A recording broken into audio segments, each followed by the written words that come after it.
Welcome back to the deep dive. We're jumping right in today, straight into a really fascinating source. From Photons to Philosophy by William L. Weaver. Yeah, and it starts somewhere you might not expect. Definitely not. It kicks off deep in physics, right? Something about lasers. Exactly. The concept is called coherent photon seeding, and it's, a technical process used in things like dye lasers. Okay, lasers. But Weaver uses this very specific physical process as a launch pad for something much bigger, much more philosophical. And it's quite a leap. So maybe break down that physics bit simply for us. Coherent photon seeding. Okay, think of it like this. You have a laser that can produce a whole range of light frequencies, like a rainbow. But you want a really strong, efficient beam of just one specific frequency. Right, like tuning it precisely. Precisely. So instead of just hitting it hard and hoping, you first send in a few starter photons, tiny little bits of light that already have the exact frequency you want. The seed photons. Yep. Got to nudge the system, prepare the laser medium, so when the main energy pulse comes, the laser's already sort of lined up, ready to fire efficiently at that specific frequency. Okay, got it. So a specific little input shapes the big output. Makes sense. But then comes this brilliant little word Weaver uses, the sotan. The sotan, yeah. It sounds so much like photon. Maybe it even started as a mishearing. Who knows? Could be. But the image is totally different, isn't it? It's Okay. organic. A soken, like something you sow. Mm. A seed of thought, maybe. A little nugget of information ready to be planted. And that right there is the heart of this deep dive.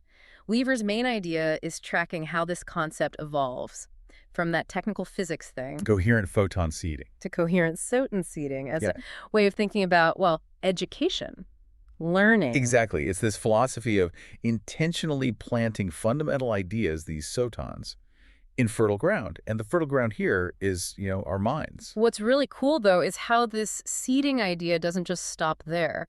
No, it really spreads out. Weaver Yeah. finds echoes of it everywhere. Ancient wisdom, for one. Right. Thousands of years back, And then biological processes like epigenetics, which we'll definitely get into. all the way to thinking about the future of AI.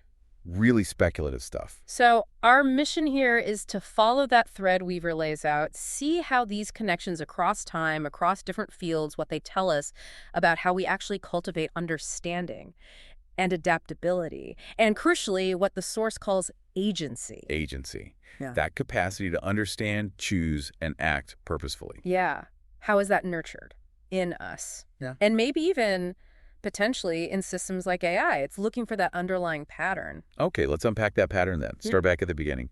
From the photons to the sotons. Yeah, let's do that. We got the gist of the photon seeding, that targeted input for a specific output. How did that first jump to education? What was the initial connection? Well, the first link was pretty straightforward. The idea was maybe education can work like that laser by planting a few really key foundational concepts, like those seed photons early on. In young minds. Right. The idea was that this could sort of prearrange their thinking, make them more efficient later on, better able to adapt and use their knowledge when they face, the big, messy pulse of real-world problems. Okay, so preparing the ground. But then the sotan pops up. And that's where it gets richer, I think, because sotan, like we said, it shifts the whole image. It's not just mechanical arrangement anymore. No, it feels like growth, like gardening almost. Exactly. It's generative. Hmm. A seed sprouts. So coherent sotan seeding, as Weaver frames it, isn't just about training for a task. It's about cultivating a whole internal landscape, a rich, fertile one. And you do that by planting these sotans, which aren't just facts, are they? No, he describes them much more broadly. Fundamental principles, versatile thinking skills, core concepts, even ethical frameworks. So they're really deep stuff. And the idea isn't just to have a collection of these seeds sitting there. Not at all. The key is that they're meant to connect, to grow together and form this. He calls it a coherent conceptual latticework. A latticework, like a structure. Yeah, think of it like a strong, interconnected web of understanding inside your head. The core ideas support each other, inform each other. It's not just isolated bits of data. It's building the foundations and the framework so you can build on top of it flexibly. You got it. And Weaver argues that's how you nurture generalist minds, people who can adapt. And crucially, how you foster agency. Agency again. Yeah, because if you have that coherent internal framework built from solid sotons, you can actually understand the world better. You can make deliberate choices. You can act purposefully within it, not just react. That makes a lot of sense. You need that internal structure to engage effectively. Hearing this, it feels really old, this idea of foundational teachings as seeds. Is, and that's one of the connections Weaver makes that's so striking. This isn't some brand new idea cooked up from physics. The whole metaphor of sowing and reaping, it's ancient. Baked into human wisdom for millennia, you plant seeds, you get a harvest. Actions lead to outcomes. Right. And the source brings up a specific example, the parable of the sower from the Bible. Ah, yeah, the seeds falling on different ground. Exactly. And putting aside the theology for a moment, just look at the core message. The outcome, the fruit, depends on two things: the seed itself, the teaching, the soten, and the soil. The soil being the person, their mind, how receptive they are. Precisely. So these old stories, Weaver suggests, aren't just farming tips or religious dogma. They're like recorded societal wisdom, observations about how people develop, how character is built. Passed down through generations. Yeah, this deep understanding that societies, individuals, they needed intentional seeding with good principles, good seeds. To get good fruit, wise actions, strong communities. Right. This historical parallel for what we're talking about now, using foundational ideas, these sodens, to build capacity, agency, ethical understanding. It's amazing how that simple farming metaphor holds up, isn't it? It really is. That's Okay, fine. so from ancient fields, let's take that leap Weaver makes, all the way to AI, artificial intelligence. It feels like a jump, definitely. But the link is in the challenge of building real intelligence. You mean like artificial general intelligence, AGI, the kind that can think flexibly, like us? Exactly. Because current AI, like the large language models everyone's talking about, they're amazing pattern matchers. They know a lot based on their training data. But handling something totally new, or showing deep understanding, that's different. That's still very much the frontier. They often seem to lack Yeah. that agency we keep mentioning. Okay, so how might coherent Soten seeding fit in? Weaver talks about something called anticipatory self-seeding for AGI. What on earth is that? It's pretty speculative, but fascinating. The idea is, instead of the AI just passively learning from data it's given, what if it could actively generate its own internal sotons? Like thinking for itself, running scenarios. Sort of. Imagine the AI creating tons of what-if scenarios. Yeah. Possible future prompts, hypothetical situations, all based on what it already knows. Okay. And then it would process these self-generated sotons, explore the implications, figure out underlying principles, maybe store the results, considered outcomes, the refined understanding it gets from thinking through these possibilities. Wow, so it's not just learning from outside, it's actively building its own internal coherence, kind of pre-adapting. That's the idea, proactively getting ready for things it hasn't even encountered yet. Yeah. And what's really neat is how Weevil points out, this mirrors something we do. Our own internal chatter, planning, worrying. Exactly. When you think through a problem, plan a conversation, you're running simulations, right? If I say this, they might say that. You're testing ideas mentally. Generating little what-if sotons for yourself. Precisely. You're exploring outcomes, learning lessons, basically prearranging your own cognitive landscape through this internal rumination. It's a kind of self-seeding we do all the time. That connects it back beautifully. It makes Right. everyday thinking feel more purposeful. And there's another connection too, right? In biology, epigenetics. Yes.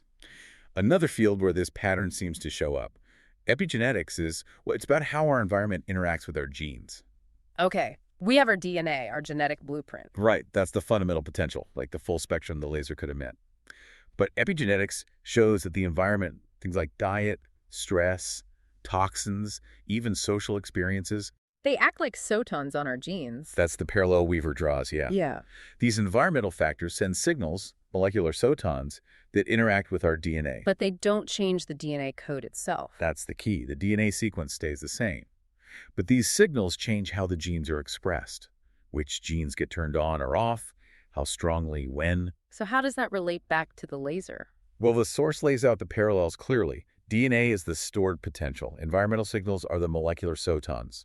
And the result, the altered gene expression, the different way the body functions, that's like the system leasing at different frequencies. Ah, okay. The organism tunes its biological output based on the environmental seeding. Exactly. The organism, with all its built-in genetic potential, gets seeded by its environment to produce specific adaptive responses. It's not just fixed by the DNA code. So another example of potential being shaped by input to produce a specific outcome. Precisely. It mirrors how a mind seeded with foundational concepts, with sotons, can then adapt how it expresses knowledge or skills based on what the world demands. The potential is there, but the seeds influence how it manifests. Okay, I'm starting to see the pattern emerge really clearly now. Lasers, ancient stories, AI, biology, they all seem to echo this core dynamic. They really do. And Weaver connects all of this to principles from systems thinking. What kind of principles are we talking about? Well, think about the steps we see over and over these examples. The source points them out. Every system has inherent potential. Right, the laser spectrum, the DNA, the mind's capacity. Then some kind of specific seeding or input occurs. Photons, teachings, prompts, environmental signals, photons. That input triggers an internal interaction and arrangement. Things get organized or processed within the system because of the seeds. Like the atoms aligning, or the concepts connecting in the lattice work, or the gene expression changing. Exactly. And finally, you get an emergent outcome, an adaptation, a new skill, an efficient laser beam, a wise action, a biological response. Potential becomes purposeful outcome, shaped by the seeds. It's a consistent pattern. It is. And so coherent zone seeding in education or even self-development is about intentionally using this pattern, designing the seeding process to build that robust intellectual agency, being deliberate about the seeds. Which brings us back to the Photons themselves.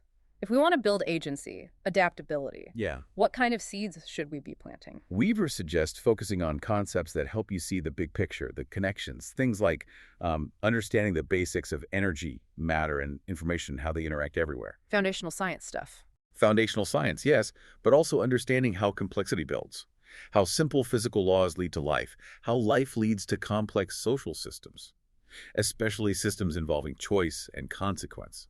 So not just isolated facts, but the frameworks that connect them, the lenses to see how systems work. That's the idea. Those are the Photons that help build that coherent conceptual lattice work. They let you see patterns, understand complex dynamics, and ultimately act more effectively, more purposefully. They're seeds for agency. This whole journey, starting from laser physics, it really reframes things, doesn't it? It absolutely does. Following Weaver from photons to philosophy through parables and AI and biology, it really underscores the huge importance, the responsibility tied to those foundational ideas, the Photons we plant. In ourselves and maybe in others if we teach or mentor. Yeah.